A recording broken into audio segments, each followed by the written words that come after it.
Hello, good morning and good afternoon. Today I'm talking about the linguistic aspect of synchronic and dicronic law.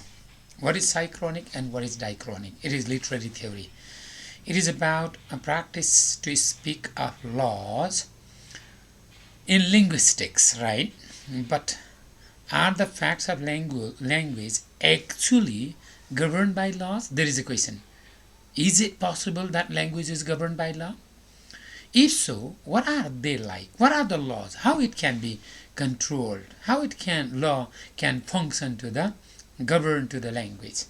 Since language is a social institution, one might assume a priori, means that is found before that law comes, before any use of it comes, that it is governed by prescriptions. Analogous means similar to those that can control communities. Language is controlled by prescriptions. Language is similar to those especially used by the communities, and communities control, right? Now, every social law has two basic characteristics. It is pres imperative, means commanding, ordering, and it is general. It comes in by force, and it covers all cases. Within certain limits of time and space, of course, language is imperative and it is general. Two basic elements are there: general law, imperative law, commanding law, law made by the society by the use of community of the language. Speaking of linguistics law in general is like trying to pin down a ghost. It is too difficult. We cannot find out the just real law, linguistic law. It is just almost trying to explore the ghost found in the language.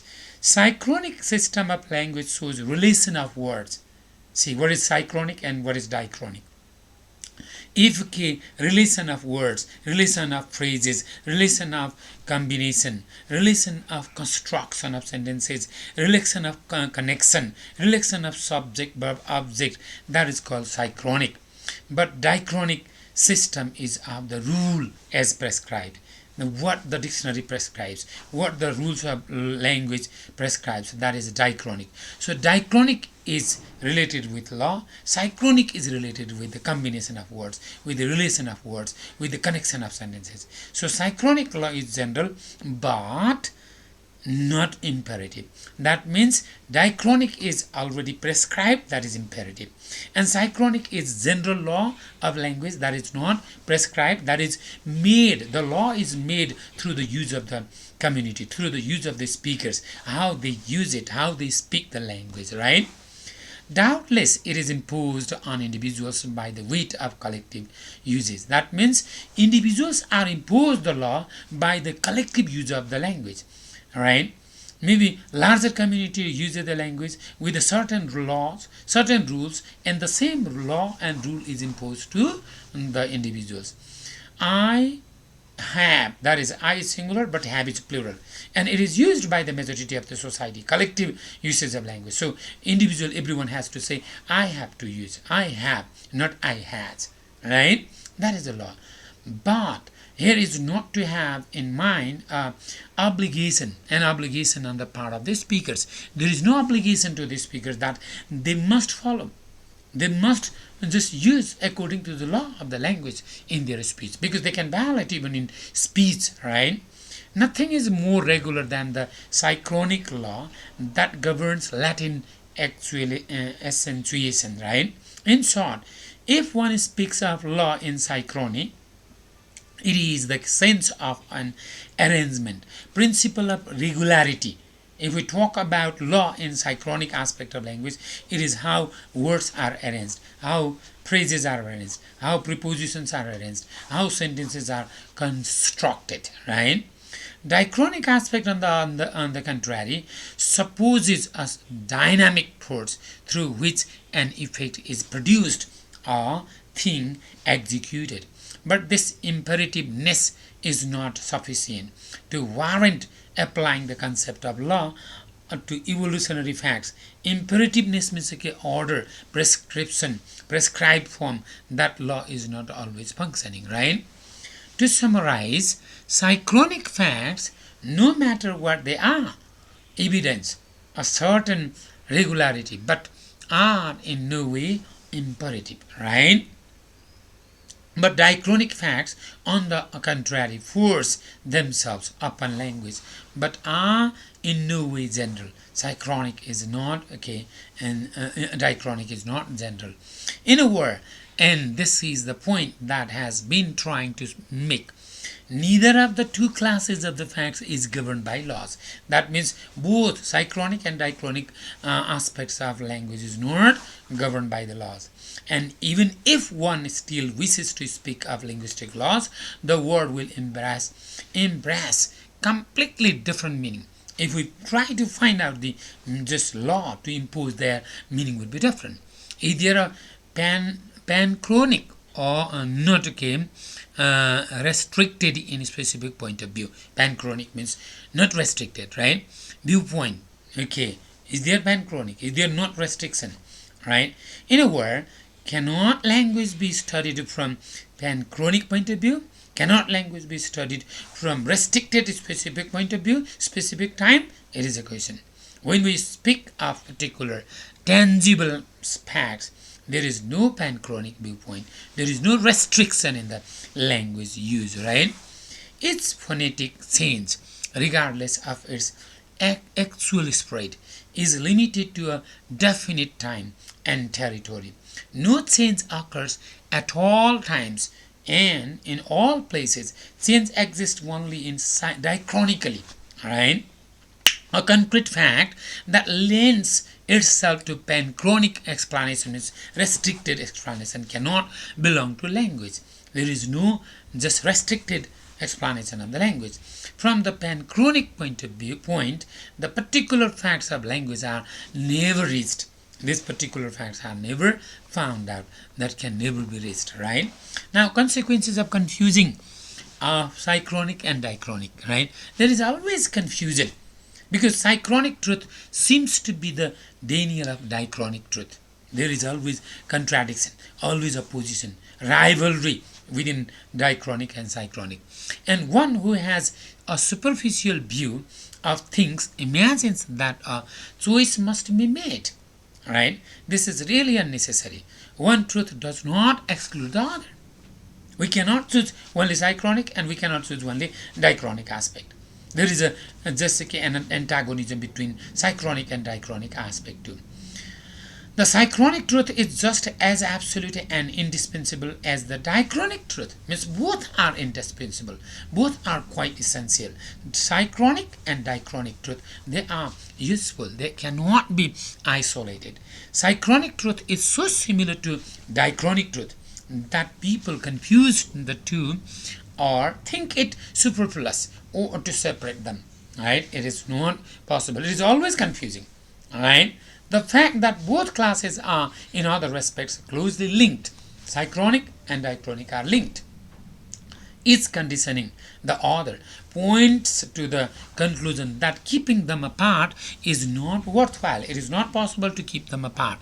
In fact, linguistics has confused them for decades without realizing that such a method is worthless. It is not possible, right? It has been confused for decades and decades, and this method is useless, worthless, right? So there is always confusing, consequence of confusing of dicronic and synchronic aspect. Both have the truths, both have their own principles, both have their own rules, both are right, and they cannot be isolated, they cannot be ignored. Both they have the link between combination of words, that is synchronic, relationship of words, synchronic connection of words, synchronic aspect, and rules, prescription of the rules, that is dicronic aspect, right?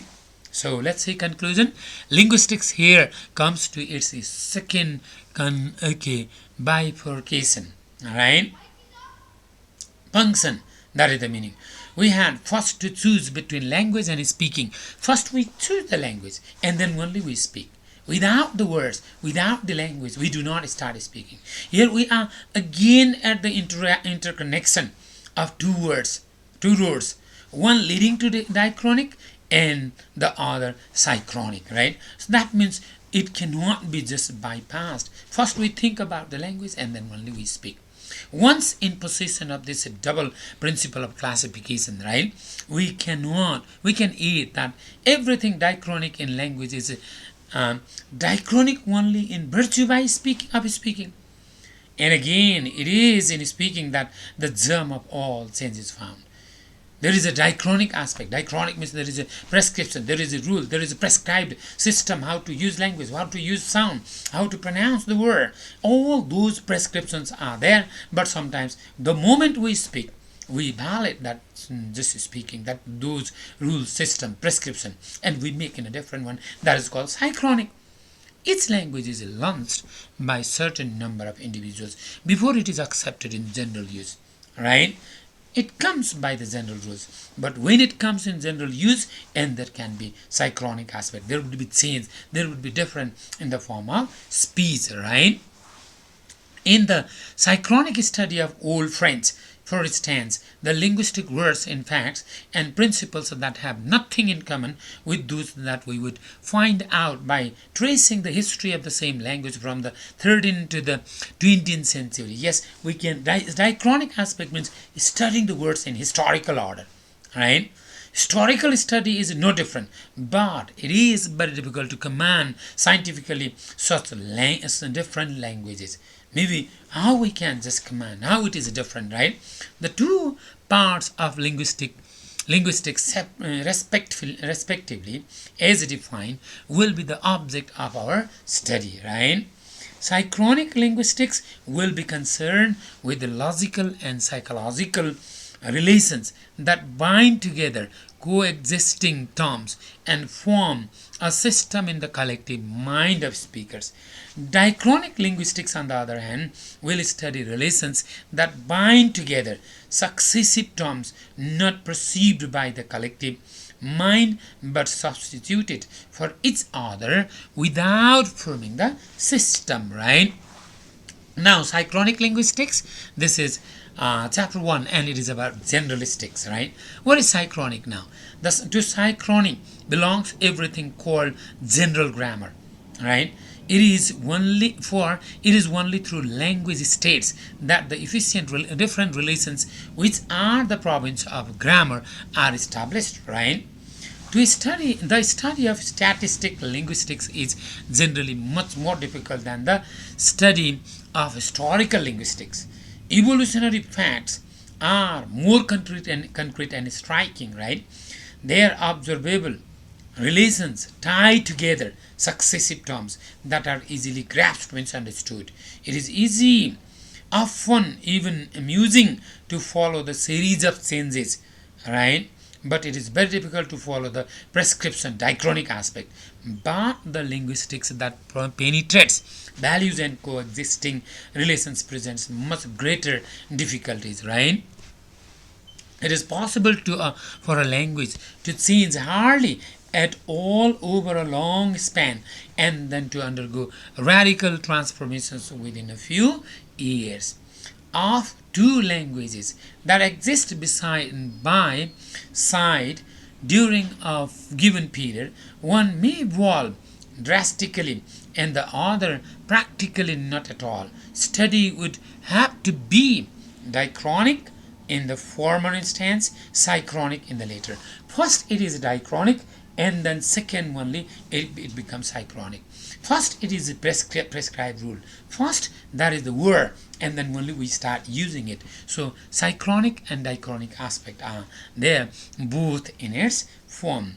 Besides, precisely because it is borrowed from history, the term era makes one think less of language itself than of the circumstances that surround it and condition it. Era means like a language itself.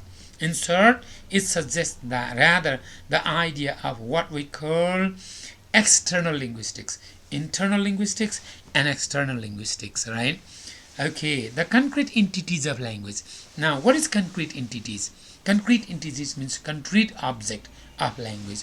When there is a concrete object of language, and then only we call it entities, otherwise there would be no entities at all, right? Now, the signs that make up language are not abstractions but real objects. Signs and their relations are what linguistics studies. Main focus of study of linguistics is signs and their relations. They are the concrete entities of our signs, right? The linguistic entity exists only through the association with signifier and with the signified. Without signifier, there would be no signified. Without word, there would be no signifier. Without the signifier, there would be no signified. Without signified, there would be no signifier also, right? So there is a connection of the sign. So study of linguistics means study of sign. Sign means concrete entity. Sign means word. Word is a concrete entity, and the sound image is called signifier, and the real object that stands for is called signified, right? The same is true to the signified as soon as it is separated from its signifier. Consider independently concepts like house. House is a sign, right? See, there is one word. Whenever only one element is retained, the entity vanishes. There should be no only one element. Signifier and signified should come together.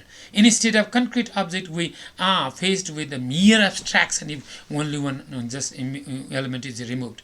So, for example, house means entity. That is a word. That is object. That is a sound. And when we pronounce that house is a signifier. And the real house is outside building is called signified. White, that is sea, they belong to the psychology. These are all the words, sound, entity. They become linguistic entities only when associated with sound images.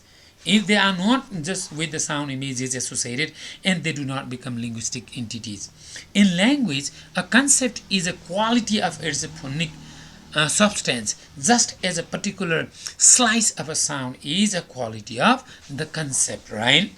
The two-sided linguistic unit has often been compared with the human person, right? Made up of the body and the soul. Human language is just like body and the soul. And this comparison may be not satisfactory, but if we compare it better with the oxygen and hydrogen and oxygen, right? Hydrogen and oxygen we cannot see, but when hydrogen and oxygen are mixed, and we can see the water, right? So language means just like hydrogen and oxygen. Linguistic sign means, right? And word is a sign, and when we mix that word with the signifier and signified, when we sound image and the real object, and then only the object comes there, right? So language means almost like the body and the soul of human body.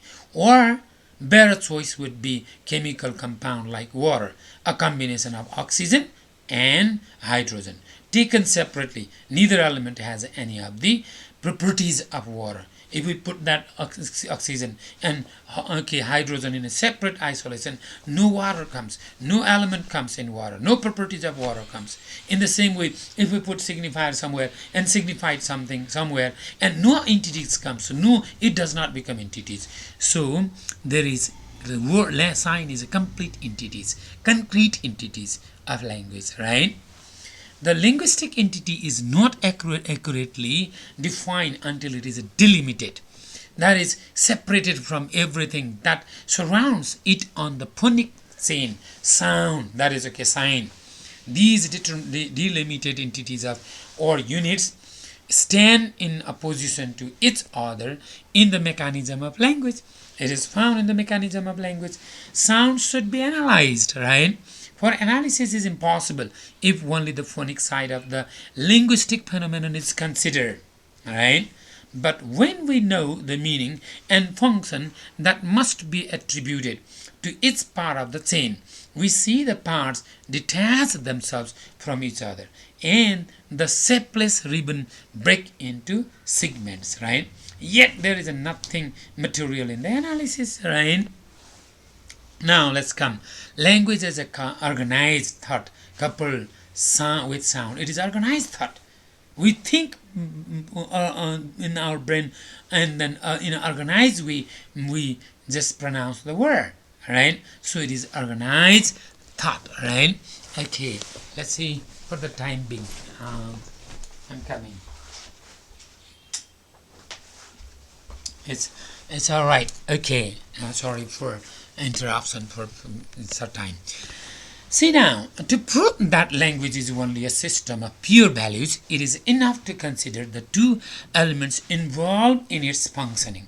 Ideas and sounds are there. Ideas means just signified.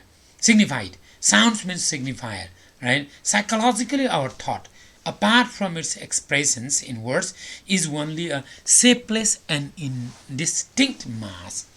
Philosophers and linguists have always agreed in recognizing that without the help of science, we would be unable to make a clear cut. There must be science. Without the help of science, no clear cut ideas, no clear cut thought would be there, right? Okay, consistent distinction between two ideas. Between two ideas, we cannot have any distinctions. Without language, though it is a big, uncharted nebula, it is just like a nebula, right? There are no pre-existing ideas, right? Or nothing is distinct before the appearance of language. Without language, nothing can be described, nothing can be made clear.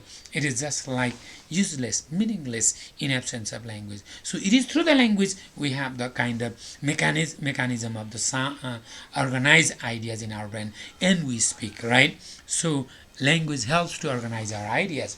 Language might be called the domain of articulations. Articulation means speaking, area of speaking. It is only through the language we speak. In absence of language, we cannot communicate. Using the word as it was defined earlier, right? Each linguistic term is a member, an articulus in which an idea is fixed in a sound, and a sound becomes the sign of an idea. Okay, that is mixed, and the sound becomes the fixed one. That sign is a fixed one, that idea is fixed one, and that becomes the idea. Language can also be compared with the sheet of a paper. It is nothing just like a sheet of a paper. That is, thought is the front and the sound is the back. Thought is front and sound is back. Sound means image, signifier. Thought means just like before that sign. We cannot cut the front without cutting the back. At the same time, likewise in a language, one can neither divide sound from thought nor thought from the sound. That means both signifier and signified come together. Sound and thought cannot be divided. Sound and thought cannot be isolated. They are always linked, right? Linguistics then works in the broader land, where the elements of sound and thought combined. They can be combined, right? Their combinations produces a form and not a substance, right? These views give a better understanding of what was said before about the arbitrariness of science, right? Not only are the two domains that are linked by the linguistics path selfless and confused, but the choice of given slice of a sound to name a given idea is completely arbitrary, right? I have talked a lot about the arbitrariness of language because Rice says him, Limbu says kim, English people say house, Nepalese people say ghar. There are the same word, same signified, but the sign is different. Okay, and then signified is different, right? So it is arbitrary, it is controlled. You governed by the convention. If this were not true, and then the notion of value would be compromised, for it would include an externally imposed element, right? But actually values remain entirely relative. There are relative values, and that is why the bond between the sound and the idea is radically arbitrary, right? The arbitrary nature of the sign explains, in turn, why the social fact alone can create a linguistic system, right? The community is necessary if values that owe their existence solely to use and general acceptance are to be set up, right? Linguistic value from a conceptual point of view now. What is linguistic value? What is the value of language now? Linguistic value means value of language. Value of language is quite important. Everything is controlled through the language, right? The value of just any term is accordingly determined by its environment. It is the environment that determines. It is impossible to fix even the value of the word signifying sun without first considering its surroundings. In some languages it is not possible to say sit in the sun. This is not possible, right? So everything said about words applies to any term of language, that is, to grammatical entities. The value of a French plural does not coincide with that of a Sanskrit plural, even though their signification is usually identical. Sanskrit has three number systems, three instead of two. English has dual number. Sanskrit has three. But Limbu language is similar again with Sanskrit language because they have three number system, right? It would be wrong to attribute the same value to the plural in Sanskrit and French. Its value clearly depends on what is outside and around it. So the value of language differs, the numbering system differs, the language, the way we use differ, right? Since one vocal image is no better suited than the next for what it is commissioned to express, it is evident even a priori that a segment of language can never in the final analysis be based on anything except its non-coincidence with the rest. Arbitrary and differential are two correlative qualities. In addition, it is impossible for sound alone, a material element alone, to belong to language, right? Only sound does not make language. Only image cannot become the language, right? Yes, syntagmatic and associative relations. Now, syntagmatic means a sentence structure. Associative means arranging the combination, rules of combination. That is called syntagmatic, means sentence structure and rules of combination, right? In a language, state everything is based on relation. Without relation, there is no possible, right? The elements are arranged in sequence on the chain of speaking. Combination supported by literary syntagms, that is okay, and the linearity are syntagms, that is the idea. Syntagmatic relation, that is the idea. What is syntagmatic relation now? Syntagmatic means sentence structure relations. The examples above have already indicated that the notion of syntagms applies not only to words but to groups of words, to complex units of all lengths and types, that is compounds, derivatives, phrases, whole sentences, preposition, how we join, how we connect, that is compound sentence, simple sentence, complex sentence, derivatives, number of things are there, that is called syntagmatic relationship. Associative relation means mental association, creates all the groups besides those based on the comparison of terms that have something in common, right? How we associate in our brain, how we associate the words, how we associate the ideas, right?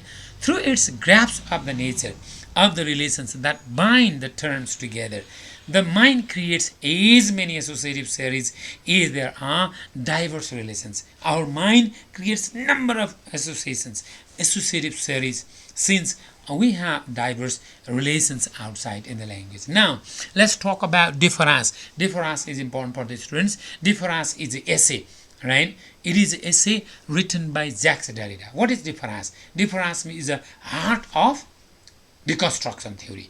Difference means difference. Difference means delay. Difference means differ. Difference means multiple meaning. Difference means no center, no fixed meaning, no final interpretation, no final matching of signifier and signified, right? And reading is misreading. Reading means reading of reading, and interpretation means interpretation of interpretation, right? And signifier and signifier go on and on, never come in the final concept. That sort of idea is called difference, right? In his 1968 essay, this Jacques Derrida, Difference, Derrida describes the process of spatial and temporal movement that he claims makes all thought and all reality possible, right? Difference suggests that meaning is never stable, but is always deferred. Never stable, always deferred, always postponed, always delayed. Meaning never comes. That is difference. Derrida argues that language is characterized by a play of differences, where meanings arise through the contrast with other words and concepts. The concept challenges traditional notions of fixed meanings. In the traditional notion, meaning is fixed, but difference says no meaning, no fixed meaning, no final meaning, always postponed, always delayed, always deferred, always unstable meaning, right? And emphasizes the instability and fluidity inherent in language and interpretation. Even in language there is instability, even in interpretation there is no stability, goes on and on. That is called difference, right? To justify it, Derrida draws on the work of Saussure, Heidegger and Nietzsche. From the work of Saussure, Ferdinand de Saussure, he brings the signifier and signified. From Nietzsche brings the philosophy. From Heidegger again brings the same idea of the signifier and signified.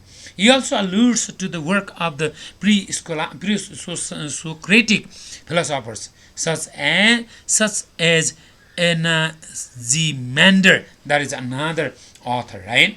Saussure argued that there is no substance in language, no concrete final themes, and the same. This is a supporting point to difference, right?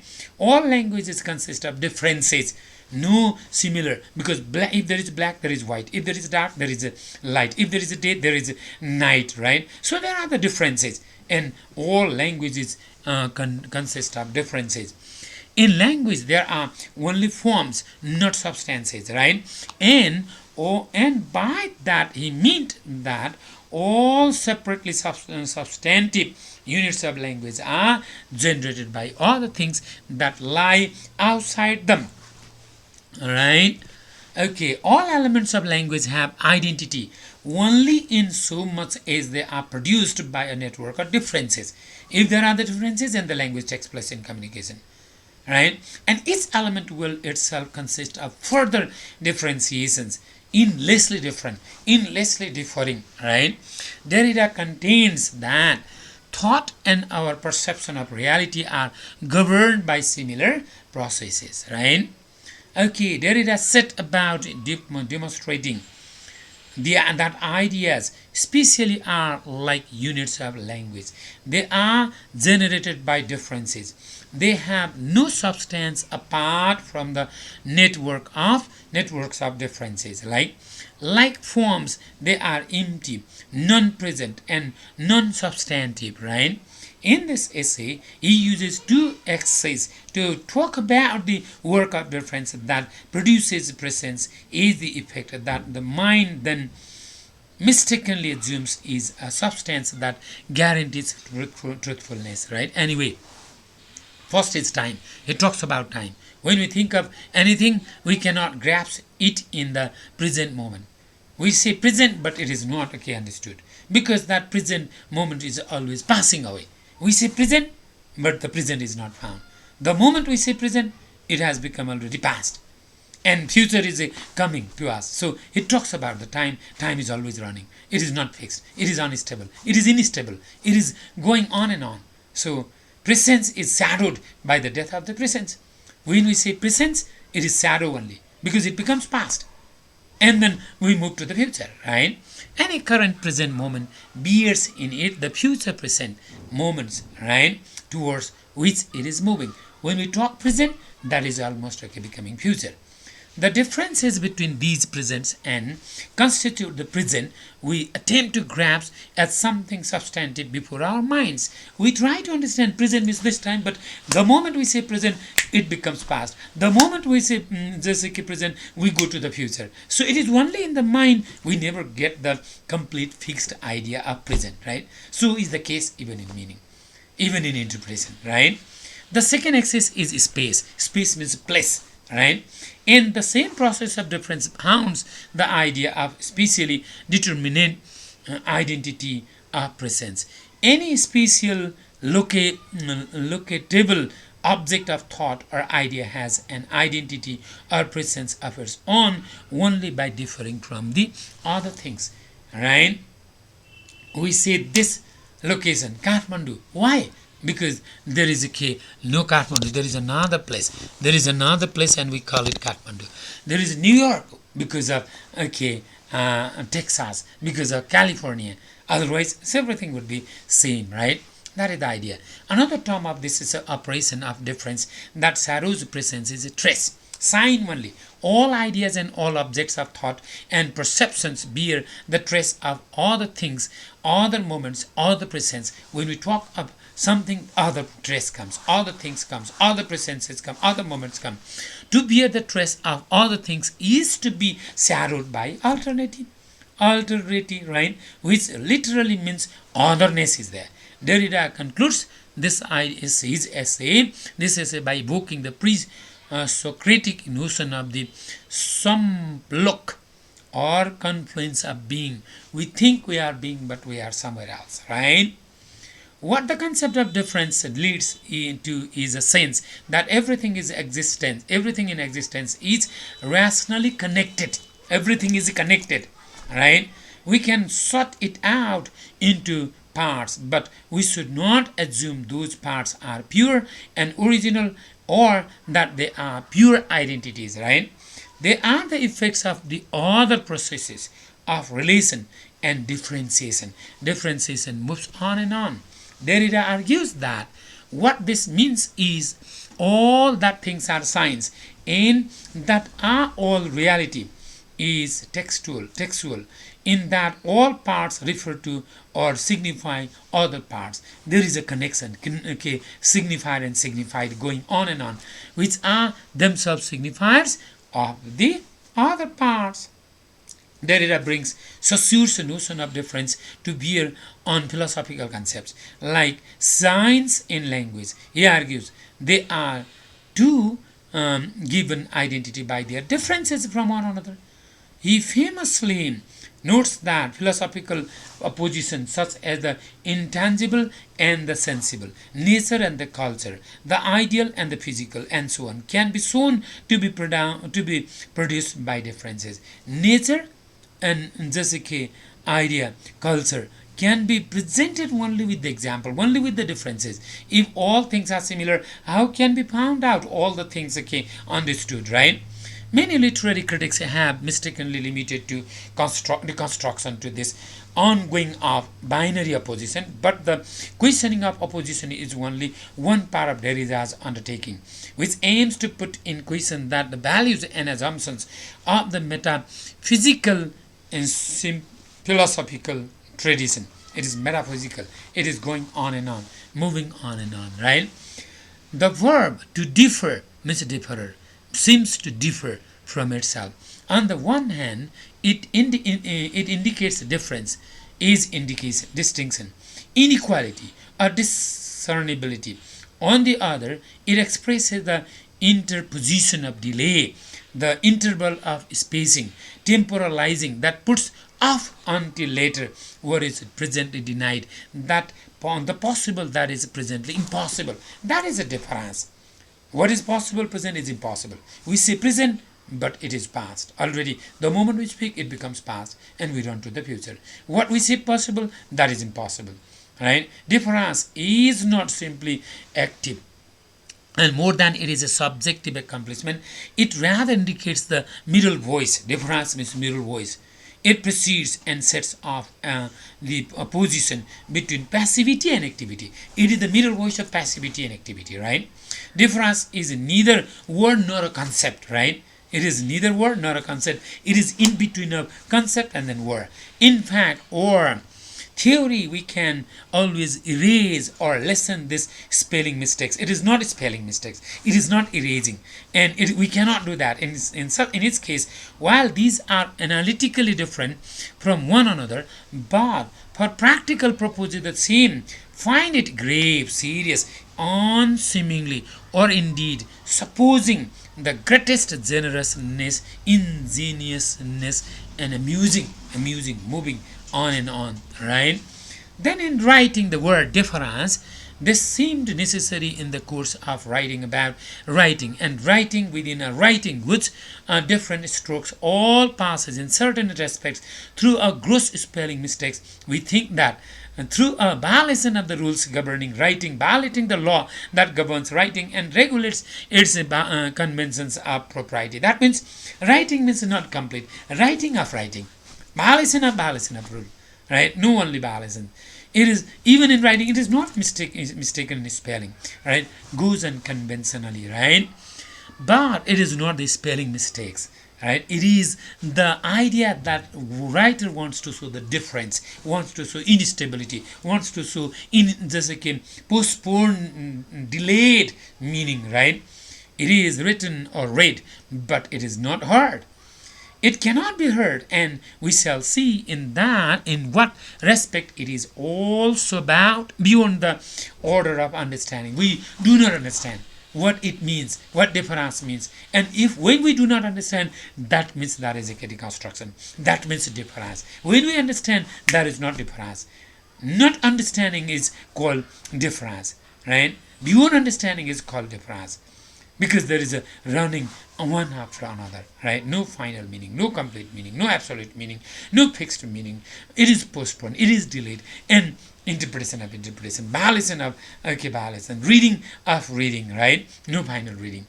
It is put forward by a silent mark, by a tacit moment, or one might even say by a pyramid, going on and on.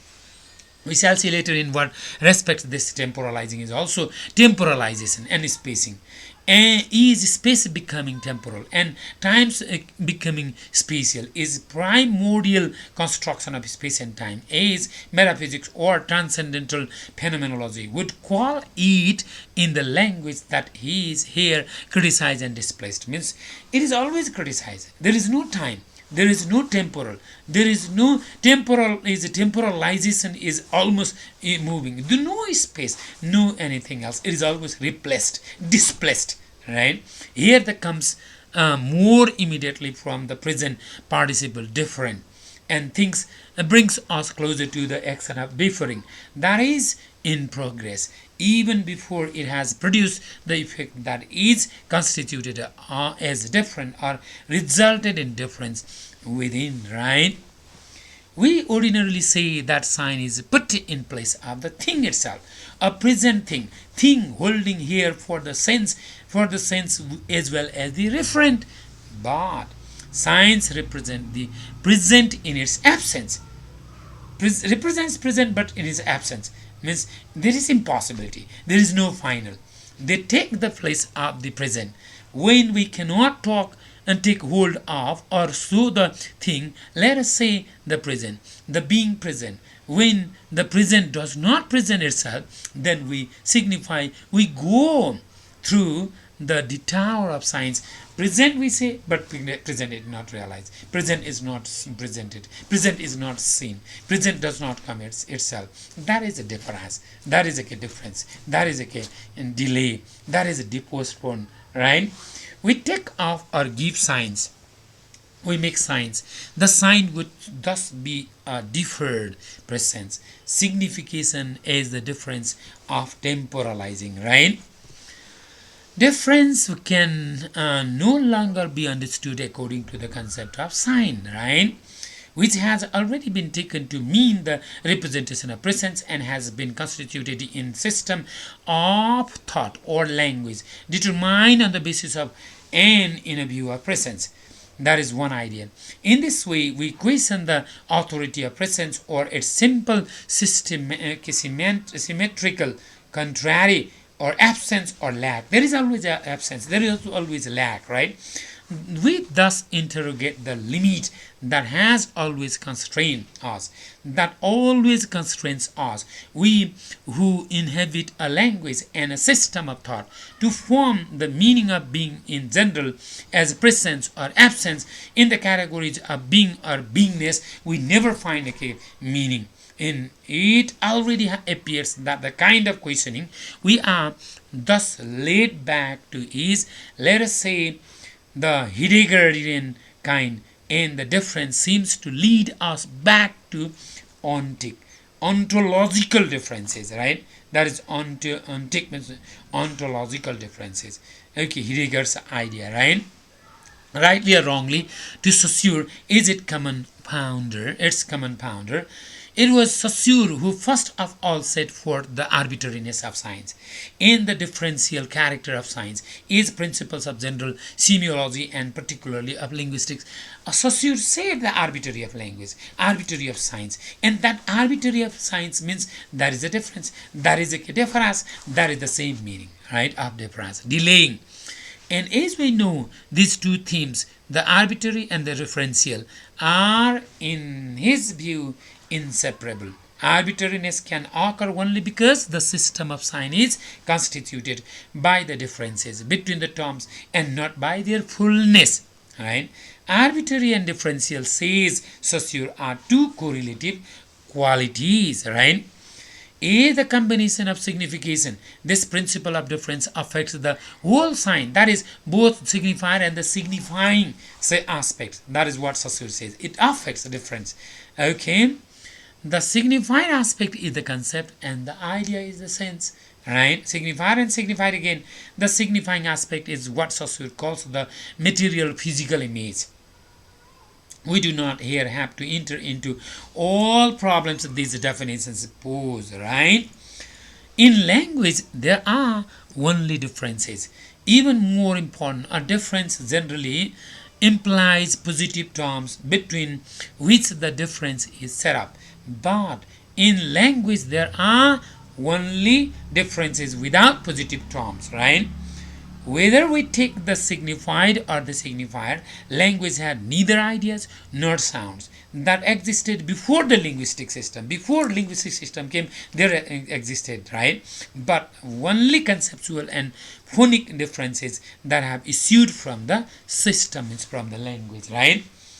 The first consequence to be drawn from this is that the signified concept is never present in itself, in an adequate presence that would refer only to itself, never present. Every concept is necessarily and essentially inscribed in a chain of system within which it refers to another and to other concepts only by the systematic play of differences. Such a play, then difference is no longer simply a concept but the possibility of conceptuality or of the conceptual system and process in general. Within a language, within the system of language, there are only differences, right? Since language, which Saussure says is a classification, has not fallen from the sky, it is clear that the differences have been produced. Language has not come from the sky. This reference is classification. It is produced. It is man-made, right? They are the effects produced, but effects that do not have is their cause and subject or substance, a thing in general, or a being that is somewhere present and in itself skips the play of difference. There would be always escaping, running away. Difference is always found, right? Saussure only uses these terms here, like many other concepts, out of strategic convenience, and in order to prepare the deconstruction of the system, they form the point which is now most decisive. Means Saussure has already brought the concept of deconstruction before Derrida has brought it. Difference is what makes the movement of the signification possible only if each element that is said to be present, appearing on the stage of presence, is related to something other than itself but retains the mark of a past element and already lets itself to be hollowed out by the mark of its relation to a future element, right? This stress relates to no less to what is called the future than to what is called the past, and it constitutes what is called the present by this very relation to what it is not, to what it absolutely is not. That is not even to a past or future considered as a modified present. This interval is what would be called spacing, times becoming spatial, or space becoming temporal, temporalizing, right? This is how this Saussure has just given the concept of difference. Difference, it means always differing, always no just space, no time, no complete meaning, no final meaning, no absolute meaning, no final interpretation, no final signifier and signified matching. It is always going on and on. No, always violation of language, always violation of rules, always violation of writing, always reading is misreading, always writing is always writing, writing and within writing, reading within reading. This is what plurality of concept is called. That is idea of deconstruction. So main concept of deconstruction has been presented from the word difference, right? These are some of the ideas that I have brought. Maybe it is too long. It's alright. Thank you very much. You can read it and just try to get the idea more. Thank you.